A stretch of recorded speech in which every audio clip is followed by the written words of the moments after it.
ಆಕಾಶವಾಣಿ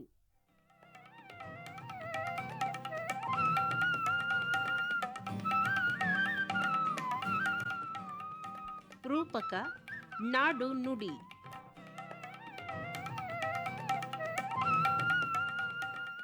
ರಚಿಸಿ ಪ್ರಸ್ತುತಪಡಿಸುವವರು ಎಂಎನ್ ವ್ಯಾಸರಾವ್. ಸಂಗೀತ ನಿರ್ದೇಶನ ಮೈಸೂರು ಬಿ ಮೋಹನ್.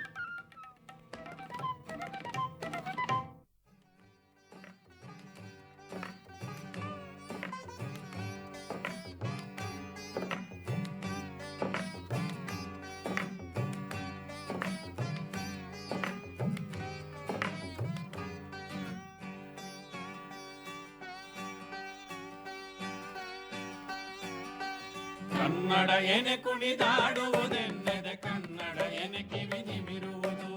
ಕನ್ನಡ ಎನೆ ಕುಣಿದಾಡುವುದೆನ್ನದೆ ಕನ್ನಡ ಎನೆ ಕಿವಿ ನಿಮಿರುವುದು. ಕಾಮನ ಬಿಲ್ಲನು ಕಾಣುವ ಕವಿಯೊಲು ತೆಕ್ಕನೆ ಮನಮೈ ಮರೆಯುವುದು. ಕಾಮನ ಬಿಲ್ಲನು ಕಾಣುವ ಕವಿಯೊಲು ತೆಕ್ಕನೆ ಮನಮೈ ಮರೆಯುವುದು. ತೆಕ್ಕನೆ ಮನಮೈ ಮರೆಯುವುದು.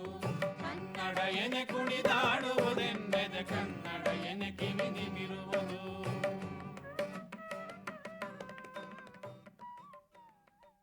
ಕನ್ನಡ ಕನ್ನಡ ಹಾ ಸವಿಗನ್ನಡ ಎಂಬುದಾಗಿ ರಾಷ್ಟ್ರಕವಿ ಕುವೆಂಪು ಅವರು ಕನ್ನಡದ ಮಾಧುರ್ಯವನ್ನು ಹೇಳಿದ್ದಾರೆ.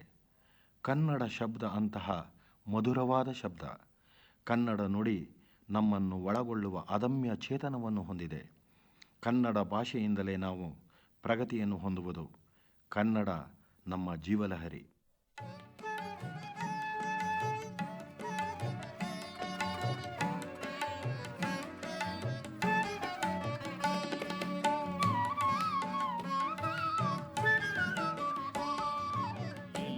ಎಲ್ಲಿ ರಮ್ಯ ತಾಣ ಅಲ್ಲಿ ನಿನಗೆ ವಂದನ.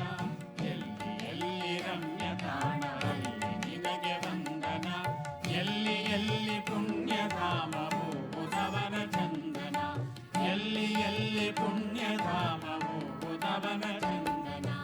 ಎಲ್ಲಿ ಎಲ್ಲಿ ರಮ್ಯ ತಾಣ ಅಲ್ಲಿ ನಿನಗೆ ವಂದನ.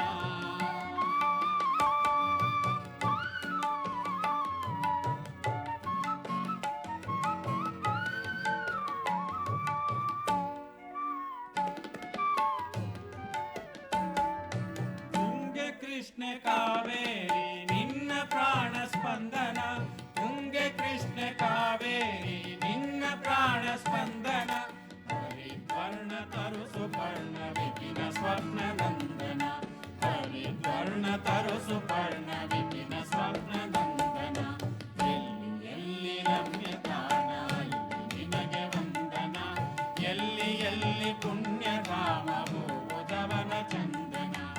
ಎಲ್ಲಿ ಎಲ್ಲಿ ರಮ್ಯ ತಾಣ ಅಲ್ಲಿ ನಿನಗೆ ವಂದನ.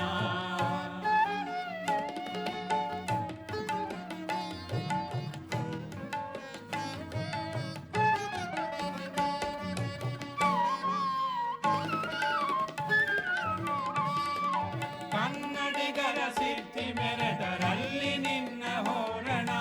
ಕನ್ನಡಿಗರ ಸಿದ್ಧಿ ಮೆರೆದರಲ್ಲಿ ನಿನ್ನ ಹೋರಣ. ಹಸೆಯ ನೇರುತ್ತಿರುವೆ ನಿತ್ಯ ಹಬ್ಬದೊಸಗೆ ತೋರಣ. ಹಸೆಯ ನೇರುತ್ತಿರುವೆ ನಿತ್ಯ ಹಬ್ಬದೊಸಗೆ ತೋರಣ. ಎಲ್ಲಿ ಎಲ್ಲಿ ರಮ್ಯ ತಾಣ ಅಲ್ಲಿ ನಿನಗೆ ವಂದನ. ಎಲ್ಲಿ ಎಲ್ಲಿ ರಮ್ಯ ತಾಣ ಅಲ್ಲಿ ನಿನಗೆ ವಂದನ. ಎಲ್ಲಿ ಎಲ್ಲಿ ಪುಣ್ಯಧಾಮವು ಉದವನ ಚಂದನ. ಎಲ್ಲಿ ಎಲ್ಲಿ ಪುಣ್ಯಧಾಮವು ಉದವನ ಚಂದನ. ಎಲ್ಲಿ ಎಲ್ಲಿ ರಮ್ಯ ತಾಣ ಅಲ್ಲಿ ನಿನಗೆ ವಂದನ. ಎಲ್ಲಿ ಎಲ್ಲಿ ರಮ್ಯ ತಾಣ ಅಲ್ಲಿ ನಿನಗೆ ವಂದನ.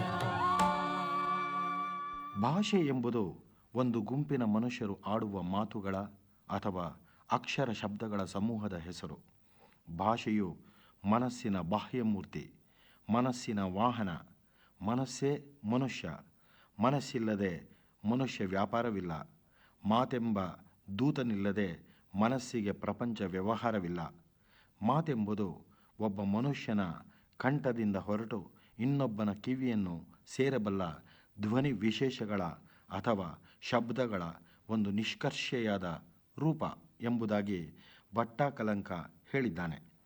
ಒಂದು ಸಮಗ್ರ ಧ್ವನಿಯ ಅಥವಾ ಶಬ್ದದ ಸ್ಪಷ್ಟ ರೂಪವೇ ಅಕ್ಷರ.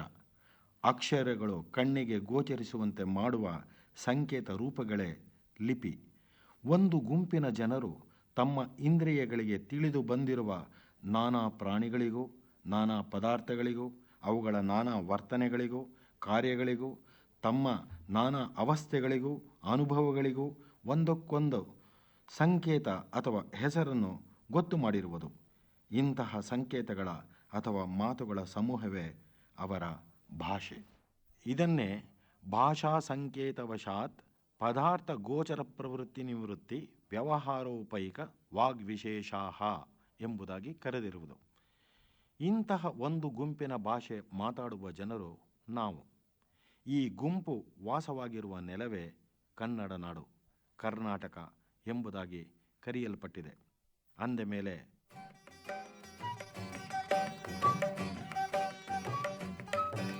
ಬಾಳುವುದೇತಕ್ಕೆ ನುಡಿಯಲೆ ಜೀವ,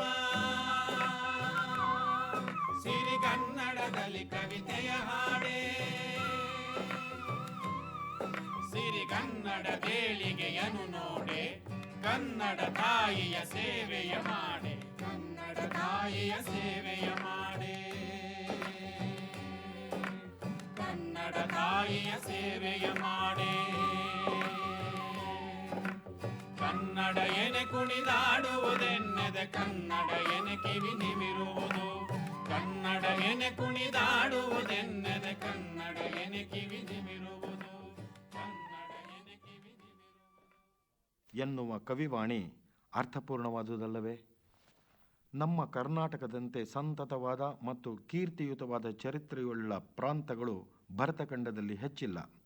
ಇದನ್ನು ತಿಳಿಸುವ ಅನೇಕ ಆಧಾರಗಳಲ್ಲಿ ಪ್ರಾಚೀನ ಅವಶೇಷಗಳು, ಕಲ್ಲು, ಕಂಬ, ತಾಮ್ರಪಟ್ಟಿ, ದೇವಾಲಯ ಮತ್ತು ಸಾರ್ವಜನಿಕ ಕಟ್ಟಡಗಳ ಗೋಡೆಗಳ ಮೇಲೆ ಕೊರೆದಿರುವ ಶಾಸನಗಳು, ವಾಸ್ತುಶಿಲ್ಪದ ಸ್ಮಾರಕಗಳು, ಚಿನ್ನ, ಬೆಳ್ಳಿ, ತಾಮ್ರದ ನಾಣ್ಯಗಳು, ಪರಂಪರಾಗತವಾಗಿ ಬಂದ ವೃತ್ತಾಂತಗಳು, ಹೊರದೇಶ ಪ್ರವಾಸಿಗರ ಬರಹಗಳು ಮತ್ತು ಸಾಹಿತ್ಯ ಕೃತಿಗಳು ಮುಖ್ಯವಾದವು.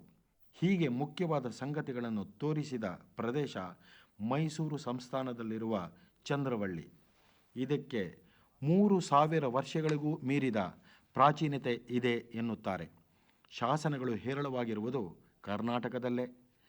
ಕನ್ನಡ ನಾಡಿನಲ್ಲಿರುವ ಅಸಂಖ್ಯಾತವಾದ ಶಿಲಾ ಮತ್ತು ತಾಮ್ರಶಾಸನಗಳಲ್ಲಿ ದೊರಕುವ ವೃತ್ತಾಂತ ಅತ್ಯಂತ ಚಿತ್ತಾಕರ್ಷಕವಾಗಿ, ಸಂಪೂರ್ಣವಾಗಿ ಮತ್ತು ವಿಸ್ತಾರವಾಗಿದೆ. ಈ ಆಧಾರಗಳಲ್ಲಿ ಅತಿ ಮುಂಚಿನವಾಗಿ ಬ್ರಾಹ್ಮಿ ಲಿಪಿಯಲ್ಲಿ ಬರೆದ ಮೌರ್ಯ ಚಕ್ರವರ್ತಿ ಅಶೋಕನ ಪ್ರಖ್ಯಾತ ನಿಯಮಶಾಸನಗಳು ಸಿಕ್ಕಿರುವುದು ಚಿತ್ರದುರ್ಗ ಜಿಲ್ಲೆಯಲ್ಲಿಯೇ. ಆಳುವರಸರ ಆಡಳಿತ ಭಾಷೆ ಪ್ರಾಕೃತವಾಗಿದ್ದಾಗ 2-3 ಶತಮಾನಗಳ ಕಾಲ ಈ ಲಿಪಿ ಕರ್ನಾಟಕದಲ್ಲಿ ಸಾಮಾನ್ಯರ ಬಳಕೆಯಲ್ಲಿ ಇದ್ದಿರಬೇಕು. ಕ್ರಿಸ್ತಶಕ 5ನೇ ಶತಮಾನಕ್ಕೆ ಬಂದ ಮೇಲೆ ಮಾತ್ರವೇ ನಮಗೆ ಸ್ವಲ್ಪ ಕನ್ನಡ, ಸ್ವಲ್ಪ ಸಂಸ್ಕೃತದಲ್ಲಿ ಬರೆದ ಮೊದಲ ಶಾಸನ ಸಿಕ್ಕಿರುವುದು. ಈ ಶಾಸನ ಮೈಸೂರು ಸಂಸ್ಥಾನದ ಬೇಲೂರು ಹೋಬಳಿ ಹಲ್ಮಡಿಯಲ್ಲಿ ಸಿಕ್ಕಿದ್ದು. ನೆಲವಿದು ಹೊನ್ನ ನೆಲವಿದು ಚೆಲುವ ಕನ್ನಡ ನಾಡಿದು, ನಮ್ಮ ನೆಲವಿದು ಹೊನ್ನ ನೆಲವಿದು ಚೆಲುವ ಕನ್ನಡ ನಾಡಿದು. ತಾಯಿ ಭಾರತಿ ಮಮತೆ ಮಡಿಲಿನ ಕುವರಿ ಬೆಡಗಿನ ಬೀಡಿದು, ತಾಯಿ ಭಾರತಿ ಮಮತೆ ಮಡಿಲಿನ ಕುವರಿ ಬೆಡಗಿನ ಬೀಡಿದು, ಕುವರಿ ಬೆಡಗಿನ ಬೀಡಿದು. ನಮ್ಮ ನೆಲವಿದು ಹೊನ್ನ ನೆಲವಿದು ಚೆಲುವ ಕನ್ನಡ ನಾಡಿದು.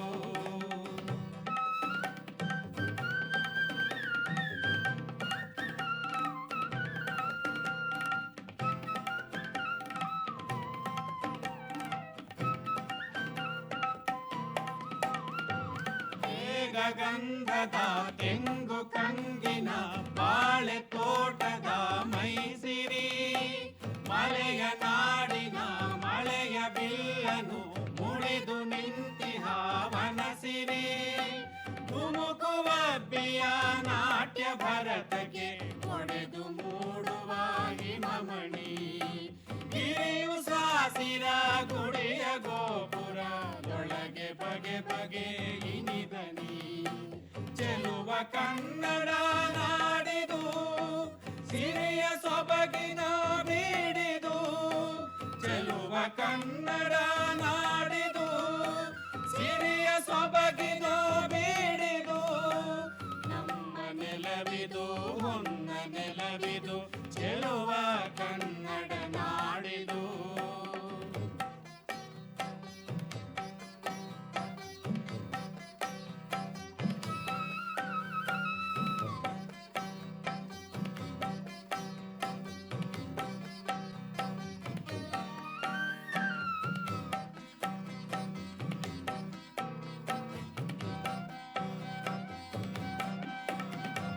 ಪಂಪರನ್ನರ ಮೇರು ಕೃತಿಗಳ ಶಿರಧಿ ಧರಿಸಿದ ಹೆಣ್ಣಿದು ಸಂತ ಜನಗಳ ದಾಸ ಶರಣರ ಪಾದ ಸೋಕಿದ ಮಣ್ಣಿದು ಅನ್ನ ಋಣವನು ಮಣ್ಣ ಋಣವನು ಬಿಡದೆ ನೀಡಲು ತಾಯಿಗೆ ಹುಲಿಯ ಹಾಲನು ಕುಡಿದ ಮಕ್ಕಳು ಕಾದು ಮಡಿದರು ನಾಡಿಗೆ ಕೆಚ್ಚು ಕಲಿಗಳ ನಾಡಿದು ಬಿಚ್ಚು ಮನಸ್ಸಿನ ಬೀಡಿದು ಕೆಚ್ಚು ಕಲಿಗಳ ನಾಡಿದು ಬಿಚ್ಚು ಮನಸ್ಸಿನ ಬೀಡಿದು ನಮ್ಮ ನೆಲವಿದು ಹೊನ್ನ ನೆಲವಿದು ಚೆಲುವ ಕನ್ನಡ ನಾಡಿದು ನಮ್ಮ ನೆಲವಿದು ಹೊನ್ನ ನೆಲವಿದು ಚೆಲುವ ಕನ್ನಡ ನಾಡಿದು ತಾಯಿ ಭಾರತಿ ಮಮತೆ ಮಡಿಲಿನ ಕುವರಿ ಬೆಡಗಿನ ಬೀಡಿದು ತಾಯಿ ಭಾರತಿ ಮಮತೆ ಮಡಿಲಿನ ಕುವರಿ ಬೆಡಗಿನ ಬೀಡಿದು ಕುವರಿ ಬೆಡಗಿನ ಬೀಡಿದು ನಮ್ಮ ನೆಲವಿದು ಹೊನ್ನ ನೆಲವಿದು ಚೆಲುವ ಕನ್ನಡ ನಾಡಿದು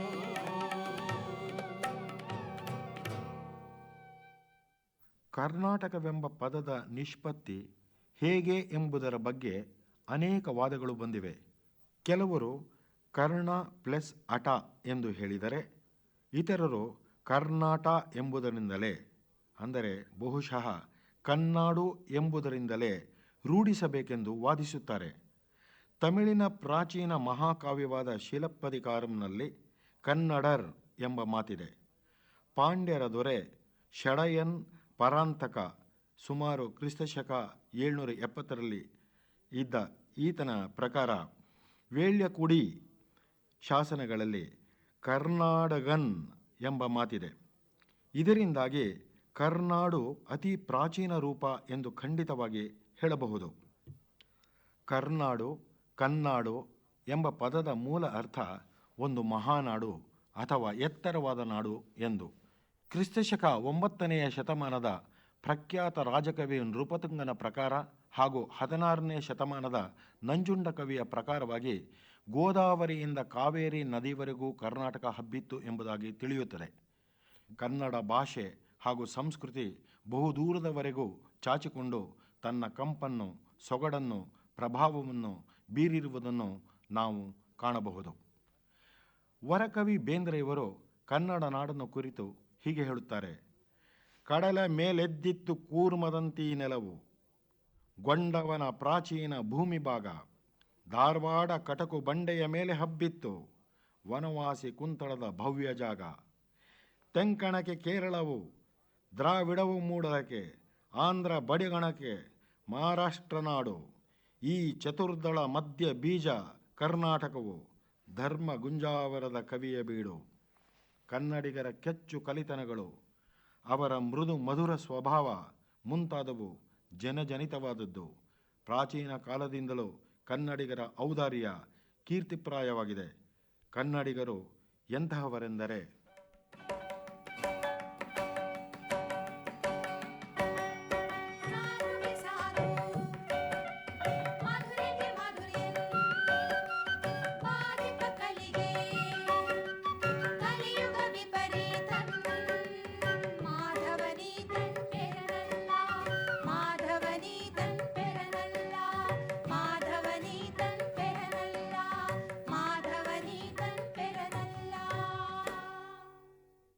ಕನ್ನಡಿಗ ಒಳ್ಳೆಯವರಿಗೆ ಒಳ್ಳೆಯವನು, ಮಧುರ ಗುಣವುಳ್ಳವರಿಗೆ ಮಧುರವಾಗಿ ವರ್ತಿಸುವವನು, ತೊಂದರೆ ಪಡಿಸುವ ದುಷ್ಟರಿಗೆ ದುಷ್ಟನಂತೆ ಕಾಣಿಸುವವನು. ಈತನು ಅಸಾಮಾನ್ಯನಾದ ಮಾಧವನೇ ಆಗಿರುವನು. ಈ ನಾಡು ಎಲ್ಲ ಧರ್ಮಗಳಿಗೂ ಮತಗಳಿಗೂ ನೆಲೆ ನೀಡಿದ ಹೃದಯವಂತಿಕೆ ನಾಡು. ಇದಕ್ಕೆ ಮುಖ್ಯ ಕಾರಣ ಸೌಹಾರ್ದ ಸ್ವಭಾವಗುಣ ಈ ನಾಡಿನ ಮಣ್ಣಿನಲ್ಲಿದೆ. ಈ ನಾಡಿನ ನೆಲ, ಜಲ, ವಾತಾವರಣ ಎಲ್ಲರನ್ನೂ ಆಕರ್ಷಿಸಿದ್ದರೆ ಆಶ್ಚರ್ಯವಲ್ಲ. ಯಾರನ್ನೇ ಸ್ವೀಕರಿಸುವ, ಆಧರಿಸುವ, ಹೊಂದಿಕೊಳ್ಳುವ ಹೃದಯ ವೈಶಾಲ್ಯತೆ ಕನ್ನಡಿಗರಲ್ಲಿದೆ. ಇದು ರಸ ಋಷಿಗಳ ನಾಡು, ಸಂತರ ಬೀಡು.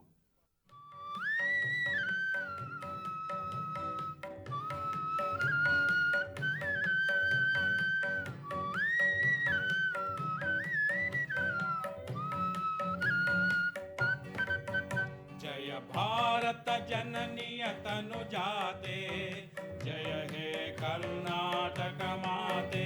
जय भारत जननीय तनु जाते, जय हे कर्नाटक माते. जय सुंदर वन बनಗಳ ನಾಡೆ, जय हे रस ಋಷಿಗಳ ಬೀಡೆ. जय सुंदर वन बनಗಳ ನಾಡೆ, जय हे रस ಋಷಿಗಳ ಬೀಡೆ. ಪಂಪ, ರನ್ನ, ಜನರಂತಹ ರತ್ನತ್ರಯರನ್ನು ಈ ನಾಡು ನೀಡಿದೆ. ಅವರ ಕಾವ್ಯ ಕರ್ನಾಟಕದ ಸಾಹಿತ್ಯ ಲೋಕವನ್ನು ಸಂಪದ್ಭರಿತವನ್ನಾಗಿ ಮಾಡಿದೆ. ಕುಮಾರವ್ಯಾಸ, ಲಕ್ಷ್ಮೀಶ, ಮುದ್ದಣ ಮುಂತಾದ ಕವಿಗಳು ಕಾವ್ಯ ಪರಂಪರೆಯನ್ನು ಸಮೃದ್ಧಗೊಳಿಸಿದ ಮಹಾಪುರುಷರು. ಬಸವಣ್ಣ, ಅಲ್ಲಮ, ಅಕ್ಕಮಹಾದೇವಿ ಮುಂತಾದ ಶ್ರೇಷ್ಠ ವಚನಕಾರರು ಸಾಮಾಜಿಕವಾಗಿ ಹಾಗೂ ಸಾಹಿತ್ಯಿಕವಾಗಿ ಬದಲಾವಣೆಯನ್ನು ತಂದವರು. ಹಳೆಗನ್ನಡದಿಂದ ಹೊಸಗನ್ನಡಕ್ಕೆ ಭಾಷೆಯನ್ನು ಮಾರ್ಪಡಿಸಿದವರು ನಮ್ಮ ವಚನಕಾರರು. 12ನೇ ಶತಮಾನದಿಂದ ಕನ್ನಡದ ಭಾಷೆ ಹಾಗೂ ಕಾವ್ಯ ಮಾರ್ಗ ಹೊಸ ತಿರುವನ್ನು ಪಡೆಯಿತೆಂದೇ ಹೇಳಬೇಕು. ವಚನ ಸಾಹಿತ್ಯ ಕುರಿತು ಹೇಳುತ್ತಾ ಎಂ.ಆರ್. ಶ್ರೀ ಅವರು ಈ ರೀತಿ ವ್ಯಕ್ತಪಡಿಸುತ್ತಾರೆ. ಕನ್ನಡ ಸಾಹಿತ್ಯ ಪ್ರಪಂಚದಲ್ಲಿ ವಿಹರಿಸುತ್ತಾ ಬರುವಾಗ ಒಂದು ಕಡೆ ತಪೋವನವನ್ನು ಪ್ರವೇಶಿಸಿದಂತೆಯೂ, ಸಿದ್ಧ ಸಾಧಕರ ಋಷಿಗಳ ಸಂದರ್ಶನ ಪಡೆದು ಅವರು ಉದಾತ್ತ ಜೀವನ ಧರ್ಮಬೋಧೆಗಳಿಂದ ನಮ್ಮ ಅಂತರಂಗ ಪರಿಶುದ್ಧವಾದಂತೆಯೂ, ಆತ್ಮನ ಬಂಧನಗಳು ಕಳಚಿ ಬಿದ್ದು ನಾವು ಮುಕ್ತರಾದಂತೆಯೂ ಒಂದು ದಿವ್ಯಾನುಭವ ಉಂಟಾಗುತ್ತದೆ. ಸತ್ಯದ ಹಂಬಲು ಸಾಹಿತ್ಯವಾಗಿ, ಸತ್ಯಾನ್ವೇಷಣ ಸಿದ್ಧಾಂತವಾಗಿ, ಸತ್ಯ ಸಾಕ್ಷಾತ್ಕಾರವೇ ದರ್ಶನವಾಗಿ ನಮಗೆ ಆನಂದ ಉಂಟು ಮಾಡುತ್ತದೆ. ವಚನಕಾರರು ಅಚ್ಚ ಕನ್ನಡದ ಬೇಸಾಯಗಾರರು. ಸಂಪ್ರದಾಯಕ್ಕಿಂತ ಅನುಭವ ಜ್ಞಾನಕ್ಕೆ ಹೆಚ್ಚು ಪ್ರಾಮುಖ್ಯತೆ ಕೊಟ್ಟವರು. ವಚನ ಧರ್ಮದೊಳಗೆ ದೇಶ ಕಾಲಾದಿಗಳ ವ್ಯತ್ಯಾಸವಿರದೆ ಎಲ್ಲರಿಗೂ ಅನ್ವಯಿಸುವ ವಿಶ್ವಧರ್ಮವೊಂದು ಸೇರಿಕೊಂಡಿತು. ಹಾಲ ತೊರೆಗೆ ಬೆಲ್ಲದಂತಹ ಕೆಸರು, ಸಕ್ಕರೆಯಂತಹ ಮಳಲು, ತವರಾಜದಂತಹ ನೊರೆ ತೆರೆಗಳು, ಇಂತಿಪ್ಪ ಆದ್ಯರ ವಚನವಿರಲು ಬೇರೆ ಬಾವಿಯ ತೋಡಿ ಉಪ್ಪ ನೀರ ಸವಿದಂತಾಯಿತ್ತಯ್ಯ. ಎನ್ನ ಯುಕ್ತಿ ನಿಮ್ಮ ವಚನಗಳ ಕೇಳದೆ ಅನ್ಯ ಪುರಾಣಗಳ ಕೇಳಿ ಕೆಟ್ಟನೆಯ ಕೂಡಲ ಸಂಗಮದೇವ ಎಂದು ಬಸವಣ್ಣನವರು ಹೇಳಿದರೆ ಅಕ್ಕ ಹೀಗೆ ಹೇಳುತ್ತಾರೆ.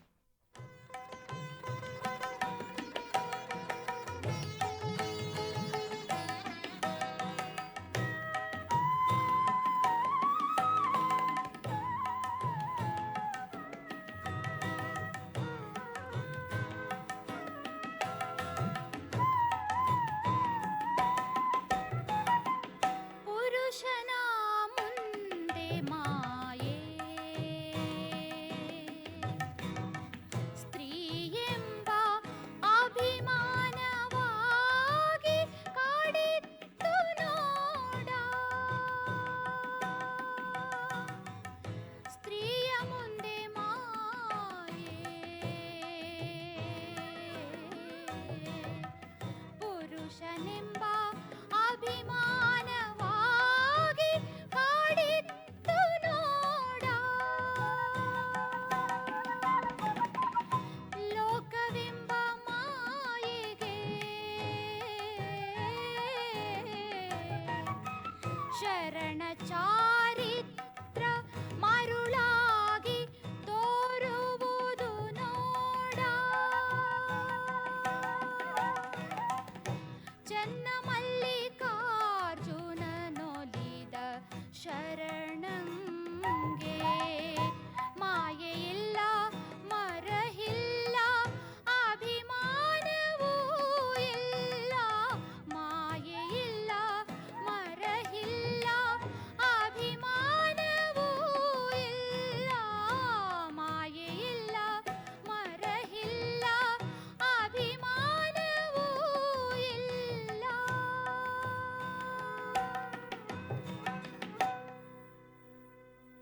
ಈ ನಾಡು ನುಡಿಗಾಗಿ ಗಂಧದ ರೀತಿ ತಮ್ಮನ್ನೇ ಸವಿಸಿಕೊಂಡ ಅನೇಕ ಮಹಾಪುರುಷರಿದ್ದಾರೆ.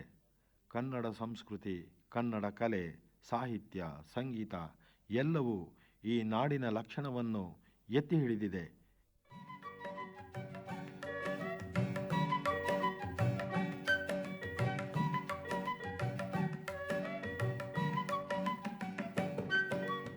ಎಲ್ಲಾದರೂ ಇರು ಎಂತಾದರೂ ಇರು ಎಂದೆಂದಿಗೂ ನೀ ಕನ್ನಡವಾಗಿರು ಎಂದೆಂದಿಗೂ ನೀ ಕನ್ನಡವಾಗಿರು ಕನ್ನಡ ಗೋವಿನವೋ ಮುದ್ದಿನ ಕರು, ಕನ್ನಡ ಗೋವಿನವೋ ಮುದ್ದಿನ ಕರು. ಕನ್ನಡ ಒಂದಿದ್ದರೆ ನೀ ನಮಗೆ ಕಲ್ಪತರು ಕನ್ನಡ ಒಂದಿದ್ದರೆ ನೀ ನಮಗೆ ಕಲ್ಪತರು ಕನ್ನಡ ಒಂದಿದ್ದರೆ ನೀ ನಮಗೆ ಕಲ್ಪತರು ಕನ್ನಡ ಒಂದಿದ್ದರೆ ನೀ ನಮಗೆ ಕಲ್ಪತರು ಕನ್ನಡ ಒಂದಿದ್ದರೆ ನೀ ನಮಗೆ ಕಲ್ಪತರು. ಕನ್ನಡಕ್ಕಾಗಿ ಹರಿದು ಹಂಚಿ ಹೋಗಿದ್ದ ನಾಡನ್ನು ಸಮಗ್ರಗೊಳಿಸುವುದಕ್ಕಾಗಿ ಹೋರಾಟ ನಡೆಸಿದ ತ್ಯಾಗವೀರರಿದ್ದಾರೆ. ಅಂತಹ ಪ್ರಾತಸ್ಮರಣೀಯರಲ್ಲಿ ಆಲೂರು ವೆಂಕಟರಾಯರು ಒಬ್ಬರು. ಅವರು ಹೇಳಿರುವ ಮಾತುಗಳು ಕನ್ನಡಿಗರ ಹೃದಯ ರಾಗವಾಗಿದೆ. ನನ್ನ ಕರ್ನಾಟಕತ್ವದಲ್ಲಿ ರಾಷ್ಟ್ರೀಯತ್ವವು ವಿಶ್ವ ಬಂಧುತ್ವವು ಸೇರ್ಪಡೆಯಾಗುತ್ತವೆಂದು. ಕರ್ನಾಟಕವು ಒಂದು ಕಾರ್ಯಕ್ಷೇತ್ರ ಮಾತ್ರ, ಅದು ದೇಹ. ಒಂದು ತೃಣದಲ್ಲಿ ಕೂಡ ಪರಮಾತ್ಮನ ಸಂಪೂರ್ಣ ಸಾನ್ನಿಧ್ಯವಿರುತ್ತದೆ. ಕನ್ನಡ ನಾಡು ನುಡಿಯು ನಮ್ಮ ನಡುಮನೆಯಾದರೆ ವಿಶ್ವವೆಂಬಿ ಪಗಡಿ ಪಟ್ಟದಲ್ಲಿ ಭರತ ಭೂಮಿಯೇ ನಮ್ಮ ಕಟ್ಟೆಯ ಮನೆ ಎಂಬುದನ್ನು ನಾವು ಮರೆತಿಲ್ಲ. ಭಾರತಾಂಬೆಯ ಜಯ ಕರ್ನಾಟಕವೆಂಬ ಕೊಳಲಿನಲ್ಲಿ ಕನ್ನಡಿಗರು ಸಪ್ತ ಸ್ವರಗಳನ್ನು ನುಡಿಸಿ ವೇಣುವಾದನೆಂಗೈಯಬೇಕೆಂಬುದೇ ನಮ್ಮ ಕೊನೆಯ ಪ್ರಾರ್ಥನೆ.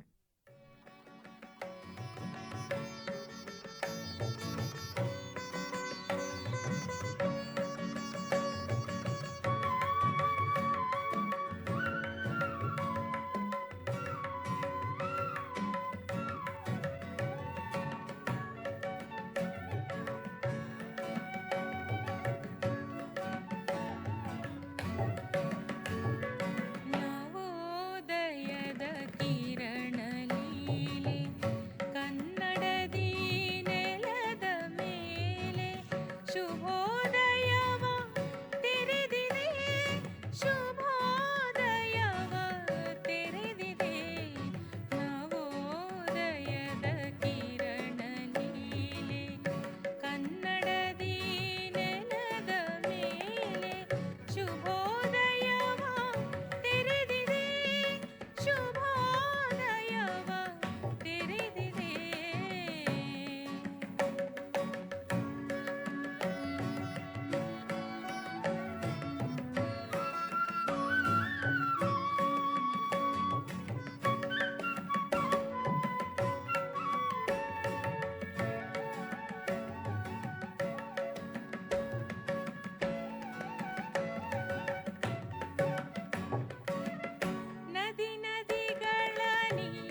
ನುಡಿ. ರೂಪಕ ಕೇಳಿದಿರಿ.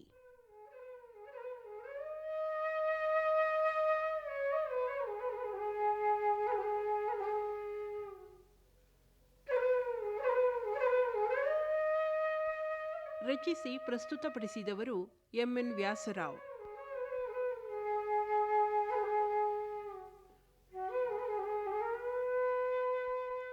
ಸಂಗೀತ ನಿರ್ದೇಶನ ಮೈಸೂರು ಬಿ ಮೋಹನ್.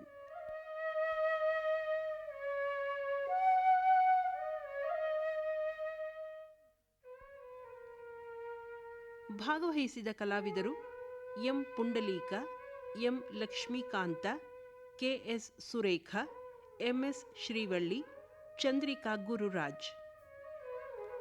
ವಾದ್ಯ ಸಹಕಾರ electric bass guitar S Lakshminarayana, electric lead guitar B Sudarshan, keyboard G K Suresh, rhythm pad G Sriram, ಕೊಳಲು ವಿ ಕೆ ರಾಮನ್, ವೀಣೆ ಗೀತಾ ಶ್ಯಾಂಪ್ರಕಾಶ್, ಸಿತಾರ್ ಪಾರ್ವತಿ ಕೃಷ್ಣಮೂರ್ತಿ, ತಬಲಾ ರಾಜಗೋಪಾಲ್ ಕಲ್ಲೂರ್ಕರ್ ಹಾಗೂ ವಿಶ್ವನಾಥ್ ನಾಕೋಡ್. ಈ ಕಾರ್ಯಕ್ರಮ ಆಕಾಶವಾಣಿ ಬೆಂಗಳೂರು ಕೇಂದ್ರದಿಂದ ಪ್ರಸಾರವಾಯಿತು.